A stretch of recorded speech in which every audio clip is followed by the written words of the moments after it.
Quartel Canvete Produções apresenta Percy Jackson e os Olimpianos, Livro 1, O Ladrão de Raios, de Rick Riordan. 6. Minha transformação em Senhor Supremo do Banheiro.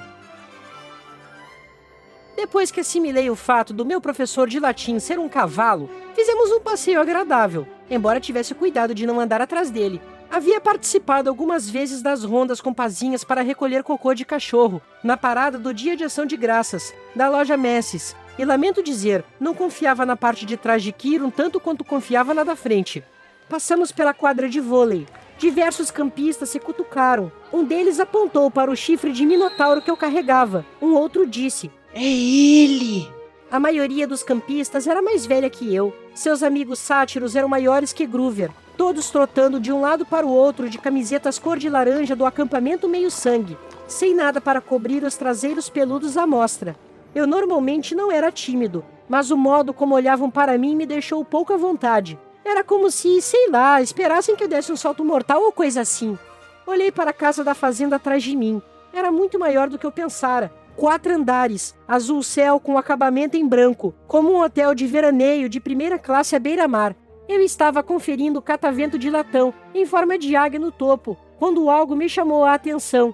Uma sombra na janela mais alta do sótão. Alguma coisa havia mexido na cortina. Só por um segundo, eu tive a nítida impressão de que eu estava sendo observado. O que é lá em cima? Perguntei a Kiron. Ele olhou para onde eu estava apontando e seu sorriso desapareceu. Apenas o sótão. Mora alguém lá? Não. Disse em tom definitivo. Nem uma única coisa viva. Tive a sensação de que ele falava a verdade, mas também tinha certeza de que algo havia mexido naquela cortina. Venha, Percy. Disse Kiron, o tom despreocupado, agora um pouco forçado. Há muito para ver. Caminhamos pelos campos de morangos, onde campistas colhiam alqueires de morangos, enquanto um sátiro tocava uma melodia numa flauta de bambu. Kiron me contou que o acampamento cultivava uma bela safra para exportar para os restaurantes de Nova York e para o Monte Olimpo. Paga as nossas despesas, explicou. E os morangos não exigem esforço nenhum. Ele disse que o Sr. D produzia esse efeito sobre as plantas frutíferas. Elas simplesmente enlouqueciam quando ele estava por perto. Funcionava melhor com as vinhas, mas o Sr. D estava proibido de cultivá-las. Portanto, em vez delas, eles plantavam morangos. Observei o sátiro tocando a flauta. A música fazia com que as filas de insetos saíssem dos canteiros de morangos em todas as direções, como se fugissem de um incêndio. Imaginei se Groover podia fazer esse tipo de mágica com a música. Imaginei se ainda estava dentro da casa, levando broncas do Sr. D. Groover não vai ter problemas, vai? Perguntei a Kiron. Quer dizer, ele foi um bom protetor, sem dúvida. Kiron suspirou, tirou o casaco de Tilde e jogou-o por cima de seu lombo de cavalo, como uma sela. Groover sonha alto, Percy. Talvez mais alto do que seria razoável. Para atingir seu objetivo, ele precisa primeiro demonstrar uma grande coragem tendo sucesso como guardião, encontrando um novo campista e trazendo em segurança a colina meio-sangue. Mas ele fez isso. Eu poderia concordar com você, disse Kiron. Mas não cabe a mim julgar. Dioniso e o Conselho dos Anciões de Casco Fendido devem decidir. Receio que possam não ver essa missão como um sucesso. Afinal, Groover perdeu você em Nova York. O desventurado... destino da sua mãe. E o fato de que Groover estava inconsciente quando você o arrastou até os limites da propriedade. O Conselho pode questionar se isso demonstra alguma coragem da parte de Groover. Eu quis protestar. Nada do que acontecera havia sido culpa de Groover. Também me sentia muito culpado. Se não tivesse escapado de Groover na estação de ônibus, ele poderia não ter se envolvido em encrenca. Ele vai ter uma segunda chance, não vai? Kiron retraiu-se. Infelizmente, aquela era a segunda chance de Groover, Percy. Além disso, o Conselho não estava muito ansioso em lhe dar outra oportunidade depois do que aconteceu na primeira vez, 5 anos atrás. O Olimpo sabe. Eu o aconselhei a esperar mais tempo antes de tentar de novo. Ele ainda é muito pequeno para a sua idade. Que idade ele tem? 28. O quê? Ele ainda está no 7º ano? Os sátiros amadurecem no dobro do tempo dos seres humanos, Percy. Groover teve idade equivalente à de um aluno de escola secundária nos últimos 6 anos. Que coisa horrível! De fato. concordou Kiron. De qualquer modo, o Groover está atrasado, mesmo pelos padrões de Sátiro, e ainda não avançou muito em magia dos bosques. O pobre estava ansioso por perseguir o seu sonho. Talvez agora encontre alguma carreira. Isso não é justo, disse eu. O que aconteceu na primeira vez? Foi assim mesmo tão ruim? Kiron desviou os olhos depressa. Vamos andando? Mas eu ainda não estava pronto para mudar de assunto. Uma coisa me ocorrera quando Kiron falou sobre o destino da minha mãe, como se estivesse intencionalmente evitando a palavra morte. O princípio de uma ideia, uma pequenina e esperançosa chama, começou a se formar em minha cabeça. Kiron, disse eu, se os deuses, o Olimpo e tudo são reais... Sim, criança. Isso significa que o mundo inferior também é real? A expressão de Kiron se fechou. Sim, criança. Ele fez uma pausa, como se estivesse escolhendo as palavras cuidadosamente. Há um lugar para onde vão os espíritos após a morte. Mas por ora, até que saibamos mais, eu recomendaria que tirasse isso de sua cabeça. O que quer dizer com até que saibamos mais? Venha, Percy. Vamos ver os bosques. Quando nos aproximamos, me dei conta de como a floresta era enorme. Tomava pelo menos 1/4 do vale, com árvores tão altas e largas, que a impressão era de que ninguém entrara lá desde os nativos americanos. Kiron disse: Os bosques têm provisões se você quiser tentar a sorte. Mas vá armado. Provisões de quê? Perguntei. Armado com o quê? Você verá. O jogo captura a bandeira na sexta-feira à noite. Você tem a sua própria espada e escudo? Minha própria... Não. Disse Kiron. Não creio que tenha. Acho que o tamanho 5 vai servir. Mais tarde vou visitar o arsenal.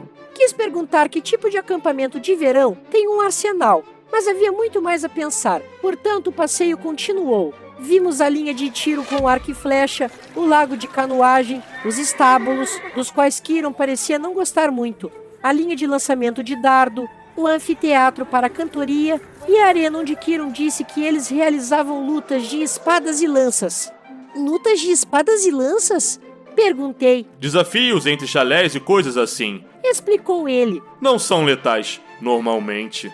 Ah, sim, e há também o refeitório. Kiron apontou para um pavilhão ao ar livre, emoldurado por colunas gregas brancas, sobre uma colina que dava para o mar. Havia uma dúzia de mesas de piquenique de pedra, sem telhado, sem paredes. O que vocês fazem quando chove? Perguntei. Kiron me olhou como se eu tivesse ficado meio maluco.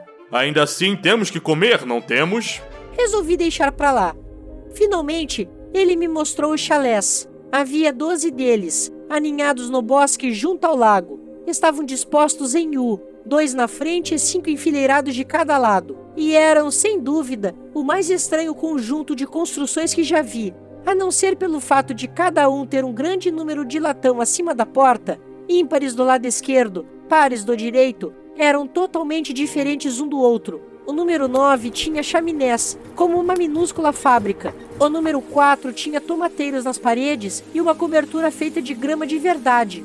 O 7 era feito de ouro sólido, que reluzia tanta luz do sol que era quase impossível de se olhar.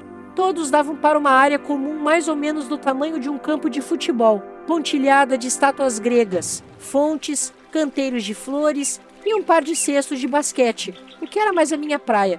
No centro do campo havia uma enorme área de pedras com uma fogueira. Muito embora fosse uma tarde quente, o fogo ardia de modo lento. Uma menina com cerca de 9 anos estava cuidando das chamas, cutucando os carvões com uma vara. O par de chalés à cabeceira do campo, números 1 e 2, pareciam mausoléus casadinhos. Grandes caixas de mármore branco, com colunas pesadas na frente. O chalé 1 era o maior e mais magnífico dos 12. As portas de bronze polido cintilavam como um holograma, de tal modo que, vistas de ângulos diferentes, raios pareciam atravessá-las. O chalé 2 era de certo modo mais gracioso, com colunas mais finas, encimadas com romãs e flores. As paredes eram entalhadas, com imagens de pavões. Zeus e Hera? Adivinhei. Correto. Disse Kiron. Os chalés parecem vazios. Diversos chalés estão vazios, é verdade. Ninguém jamais fica no 1 ou 2. Certo. Então cada chalé tinha um deus diferente como mascote. 12 chalés para 12 olimpianos. Mas por que alguns estariam vazios? Parei na frente do primeiro chalé da esquerda, o número 3. Não era tão alto e imponente como o chalé número 1, mas comprido, baixo e sólido. As paredes externas eram de pedras cinzentas rústicas, salpicadas de pedaços de conchas e coral, como se as pedras tivessem sido cortadas diretamente do fundo do oceano. Espiei para dentro da porta aberta e Kiron disse: E eu não faria isso. Antes que ele pudesse me puxar de volta, senti o odor salgado do interior, como o vento na praia de Montauk. As paredes internas brilhavam como madrepérola. Havia 6 beliches vazios com lençóis de seda virados para baixo. Não havia indício de que alguém já tivesse dormido lá. O lugar parecia tão triste e solitário que fiquei contente quando Kiron pôs a mão no meu ombro e disse: Vamos, Percy. A maioria dos outros chalés estava abarrotada de campistas. O número 5 era vermelho vivo, uma pintura muito mal feita, como se a cor tivesse sido jogada a esmo, com baldes e mãos. O telhado era forrado de arame farpado, uma cabeça de javali empalhada estava pendurada acima da porta, e seus olhos pareciam me seguir. Dentro, pude ver um bando de meninos e meninas mal encarados, disputando queda de braço e discutindo enquanto o rock tocava às alturas. A mais barulhenta era uma menina de talvez 13 ou 14 anos. Usava uma camiseta do acampamento meio-sangue, tamanho GGG, embaixo de um casaco camuflado. Ela mirou em mim e lançou um maldoso olhar de desprezo. Fez lembrar Nancy Bobofit, só que a menina do acampamento era muito maior e de aparência mais cruel. Seu cabelo era comprido, esticado e castanho, em vez de vermelho. Continuei andando, tentando ficar longe dos cascos de Kiron. Ainda não vimos outros centauros. Observei. Não. Disse Kiron chateado. Infelizmente, meus parentes são uma gente selvagem em Bárbara. Você pode encontrá-los no mato ou em eventos desportivos importantes, mas não verá nenhum aqui. Você disse que seu nome é Kiron. Você é mesmo... Ele sorriu para mim. O Kiron das histórias? Instrutor de Hércules e tudo aquilo? Sim, Percy, eu sou. Mas você não devia estar morto? Kiron fez uma pausa, como se a pergunta o intrigasse. Honestamente, não sei nada sobre devia. A verdade é que eu não posso estar morto. Entenda, há muitas eras os deuses concederam meu desejo. Pude continuar o trabalho que adorava. Pude ser um mestre de heróis enquanto a humanidade precisasse de mim. Ganhei muito com aquele desejo e renunciei a muito. Mas ainda estou aqui? Portanto, só posso presumir que ainda sou necessário. Pensei sobre ser um professor por mais de 3.000 anos. Isso não estaria na minha lista das 10 coisas mais desejadas. Isso nunca fica chato? Não. Disse ele. Horrivelmente deprimente às vezes, mas nunca chato. Por que deprimente? Kiron pareceu ficar com alguma deficiência auditiva de novo. Ah, olhe! Disse ele. Annabeth está esperando por nós. A menina loira que eu conhecera na Casa Grande estava lendo um livro na frente do último chalé da esquerda, o número 11. Quando nos aproximamos, ela olhou para mim com um ar crítico, como se ainda estivesse pensando em como eu babava. Tentei ver o que ela estava lendo, mas não consegui distinguir o título.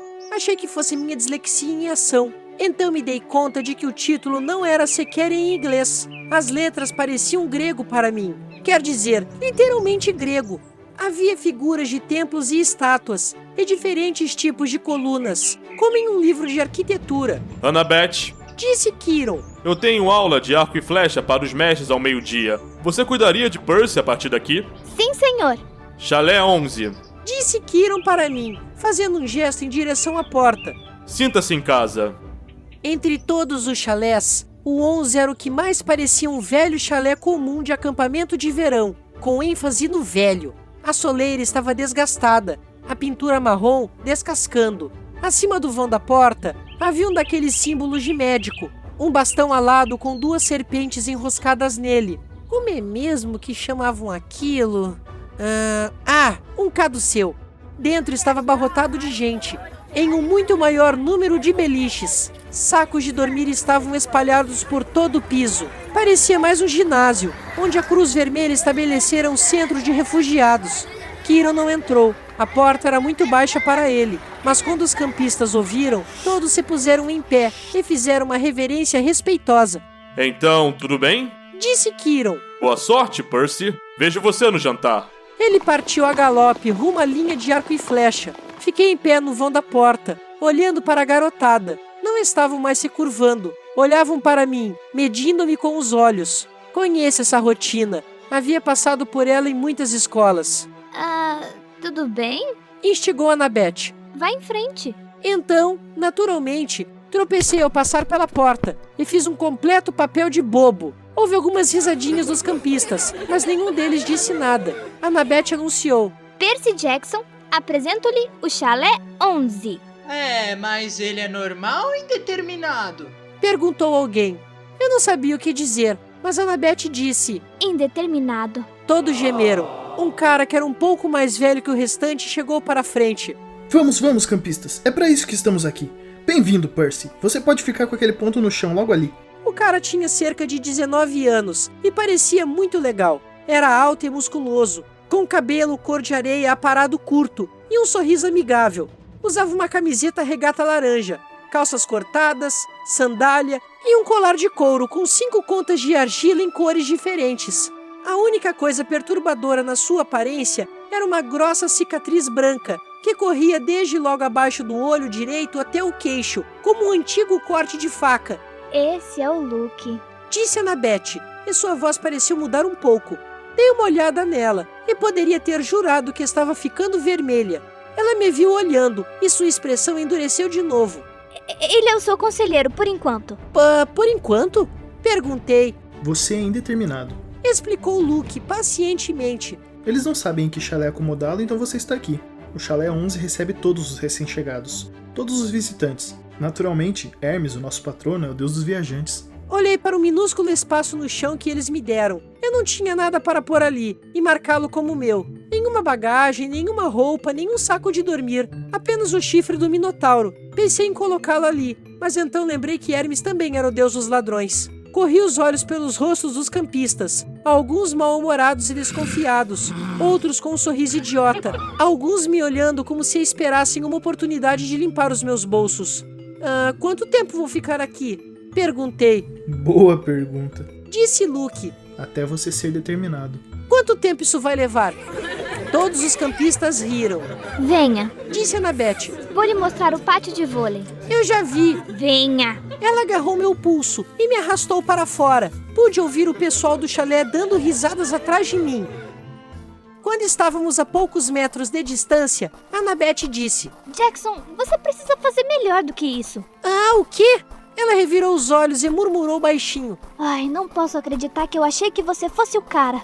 Qual é o seu problema? Eu agora estava ficando zangado. Tudo o que sei é que eu matei um sujeito touro. Não fale assim. Disse Annabeth. Você sabe quantos nesse acampamento gostariam de ter tido a sua chance? De serem mortos? De enfrentar o Minotauro. Pra que você acha que nós treinamos? Eu sacudi a cabeça. Olhe, se a coisa contra a qual eu lutei era realmente o Minotauro, o mesmo das histórias... Sim. Então só existe um. Sim. E ele morreu, tipo, 1 zilhão de anos atrás, certo? Teseu o matou no labirinto. Portanto... Monstros não morrem, Percy. Eles podem ser mortos, mas eles não morrem. Obrigado. Agora sim eu entendi tudo. Eles não têm alma, como você e eu. Você pode bani-los por algum tempo, talvez até por toda a vida, se tiver sorte. Mas eles são forças primitivas. Kiran os chama de arquétipos. No fim, eles se reconstituem. Pensei na senhora Dodds. Você quer dizer que se eu matei acidentalmente com uma espada... A Fury... Quer dizer, a sua professora de matemática. Está certo. Ela ainda está lá fora. Você apenas a deixou muito, muito zangada. Como você sabe da senhora Dodds? Você fala dormindo. Você quase a chamou de alguma coisa. Uma fúria. Elas são torturadoras do Hades, certo? Annabeth olhou nervosamente para o chão, como se esperasse que ele se abrisse e engolisse. Você não deve chamá-las pelo nome, mesmo aqui. Se acabamos tendo de falar nelas, nós as chamamos de as benevolentes. Puxa, existe alguma coisa que eu possa dizer sem que haja trovões? Eu soei reclamão, até para mim mesmo, mas naquele momento eu não me importei. Por que eu tenho de ficar no chalé 11 afinal? Por que fica todo mundo tão amontoado? Há uma porção de beliches vazios logo ali. Apontei para os primeiros chalés e Annabeth empalideceu. A gente não escolhe simplesmente um chalé, Percy. Depende de quem são seus progenitores. Ou o seu progenitor. Ela olhou fixamente para mim, esperando que eu entendesse. Minha mãe é Sally Jackson, disse eu. Trabalha na doceria da grande estação. Pelo menos trabalhava. Sinto muito por sua mãe, Percy. Mas não é isso que eu quis dizer. Estou falando sobre o seu outro progenitor. Seu pai. Ele está morto. Não cheguei a conhecê-lo. Annabeth suspirou. Era claro que ela já tivera aquela conversa com outras crianças. Seu pai não está morto, Percy. Como você pode dizer isso? Você o conhece? Não, é claro que não. Então como é que você pode dizer... Porque eu conheço você. Você não estaria aqui se não fosse um de nós. Você não sabe nada a meu respeito. Não? Ela ergueu uma sobrancelha. Aposto que você ficou passando de escola em escola. Aposto que foi expulso de uma porção delas. Como... Teve diagnóstico de dislexia.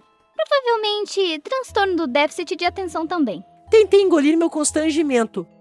O que isso tem a ver? Tudo junto é quase um sinal certo. As letras flutuam para fora da página quando você lê, certo? Isso é porque sua mente está fisicamente programada para o grego antigo. E o transtorno do déficit de atenção, você é impulsivo, não consegue ficar quieto na classe. Isso são seus reflexos de campo de batalha. Numa luta real, eles o manterão vivo. Quanto aos problemas de atenção, isso é porque enxerga demais, Percy, e não de menos. Seus sentidos são mais aprimorados que um de um mortal comum. É claro que os professores querem que você seja medicado. Eles são em maioria monstros. Não querem que você os veja como são. Você parece... Você passou pelas mesmas coisas? A maioria das crianças daqui passou. Se você não fosse um de nós, não poderia ter sobrevivido ao Minotauro. E muito menos à ambrosia e ao néctar. Ambrosia e néctar? A comida e a bebida que estávamos dando a você para curá-lo. Aquilo teria matado um garoto normal. Teria transformado seu sangue em fogo e seus ossos em areia. E você estaria morto. Encare os fatos. Você é um meio-sangue. Um meio-sangue. Minha cabeça estava girando com tantas perguntas que eu não sabia por onde começar. Então uma voz rouca gritou. Ora, um novato. Eu dei uma olhada. A menina grandalhona do chalé feio e vermelho vinha andando lentamente em nossa direção. Havia 3 outras meninas atrás dela, todas grandes, feias e de aparência malvada como ela, todas usando casacos camuflados. Clarice. Suspirou Annabeth. Por que você não vai polir sua lança ou coisa assim? Claro, senhorita princesa. Disse a grandalhona. Para poder atravessar você com ela na sexta-feira à noite. Escoracas. Disse Annabeth, o que de algum modo eu entendi que era vá para os corvos em grego, embora tivesse a sensação de que devia ser uma praga pior do que parecia. Você não tem chance. Vamos transformá-la em pó. Disse Clarice, mas seu olho se crispou. Talvez ela não tivesse certeza de poder cumprir a ameaça. Voltou-se para mim. Quem é esse nanico? Percy Jackson. Disse Annabeth. Esta é Clarice, filha de Iares. Eu pisquei. Tipo, o deus da guerra? Clarice sorriu desdanhosa. Você tem algum problema com isso? Não, disse eu, recobrando minha presença de espírito. Isso explica o mau cheiro. Clarice rosnou. Nós temos uma cerimônia de iniciação para novatos, Persiana. Percy. Seja o que for, venha. Vou lhe mostrar. Clarice. Annabeth tentou dizer. Fique fora disso, espertinha. Annabeth pareceu ofendida, mas ficou de fora, e eu realmente não queria a ajuda dela. Eu era o novato. Tinha de construir minha própria reputação. Entreguei a Annabeth meu chifre de minotauro e me preparei para a luta. Mas antes que eu percebesse, Clarice tinha me segurado pelo pescoço e me arrastava na direção de um edifício de blocos de concreto, que percebi imediatamente que era o banheiro. Eu chutava e dava murros no ar. Já tinha estado em muitas brigas antes, mas aquela Clarice grandalhona tinha mãos de ferro. Arrastou-me para dentro do banheiro das meninas. Havia uma fileira de vasos sanitários de um lado e uma fileira de chuveiros do outro. Cheirava como qualquer banheiro público, e eu estava pensando, tanto quanto podia pensar com Clarice me arrancando os cabelos, que se aquele lugar pertencia aos deuses, eles deviam comprar privadas melhores. As amigas de Clarice estavam todas rindo, e eu tentava encontrar a força que usara para enfrentar o Minotauro, mas ela simplesmente não estava lá. Como se ele fosse dos 3 grandes. Disse Clarice, me empurrando em direção a um dos vasos. Certo, o Minotauro provavelmente caiu na risada de tão bobo que ele parecia. As meninas abafaram o riso. Annabeth ficou no canto, com as mãos na frente do rosto, observando atrás dos dedos. Clarice me forçou sobre os joelhos e começou a empurrar minha cabeça para dentro do vaso sanitário, que fedia canos enferrujados e, bem, o que mais vai dentro de vasos sanitários? Fiz um esforço para manter a cabeça erguida. Estava olhando para a água imunda e pensando, eu não vou enfiar a cabeça naquilo! Não vou! Então algo aconteceu. Senti uma pressão violenta na boca do estômago. Ouvi os encanamentos roncando, os canos estremeceram, a mão de Clarice no meu cabelo afrouxou, a água pulou para fora do vaso formando um arco por cima da minha cabeça e em seguida me vi estatelado sob os ladrilhos do piso do banheiro, com Clarice berrando atrás de mim. Eu me virei bem no momento em que a água explodiu para fora do vaso outra vez, atingindo Clarice bem no rosto com tanta força que a fez cair de traseiro no chão. A água continuou jorrando em cima dela, como um jato de mangueira de incêndio, empurrando-a para trás, para detrás de um boxe de chuveiro. Ela se debateu, esbaforida, e as amigas começaram a ir em sua direção. Mas então os outros vasos também explodiram, e mais 6 jorros de água de privadas empurraram de volta. Os chuveiros também entraram em ação, e em conjunto, todos os dispositivos lançaram as meninas camufladas para fora do banheiro, fazendo-as rodopiar como pedaços de lixo sendo removidos com jatos d'água. Assim que elas foram postas porta fora, senti a pressão nas minhas entranhas se aliviar, e a água parou de jorrar tão depressa quanto começara. O banheiro inteiro estava inundado. Annabeth não tinha sido poupada, estava toda molhada e pingando, mas não fora empurrada para fora, estava em pé, exatamente no mesmo lugar me olhando em estado de choque. Olhei para baixo e me dei conta de que estava sentado no único ponto seco em todo o recinto. Havia um círculo de piso seco em volta de mim. Não havia nenhuma gota d'água nas minhas roupas. Nada. Levantei com as pernas trêmulas. Annabeth disse: Como você... Eu não sei. Caminhamos até a porta. Do lado de fora, Clarice e as amigas estavam prostradas na lama e um bando de outros campistas se reunira em volta para olhar, perplexos. O cabelo de Clarice estava colado no rosto. O casaco camuflado estava encharcado e ela estava cheirando a esgoto. Ela me lançou um olhar de ódio absoluto. Você está morto, novato! Totalmente morto! Talvez eu devesse ter deixado pra lá. Mas disse: quer gargarejar com água de privada de novo, Clarice? Ah, cala essa boca! As meninas tiveram de segurá-la. Arrastaram-na para o chalé 5, enquanto os outros campistas abriam caminho para evitar seus braços e pernas que esperneavam. Annabeth olhou para mim. Eu não sabia dizer se ela estava apenas enjoada ou zangada comigo por encharcá-la. O que foi? Perguntei. O que você está pensando? Estou pensando Disse ela. que quero você no meu time para capturar a bandeira.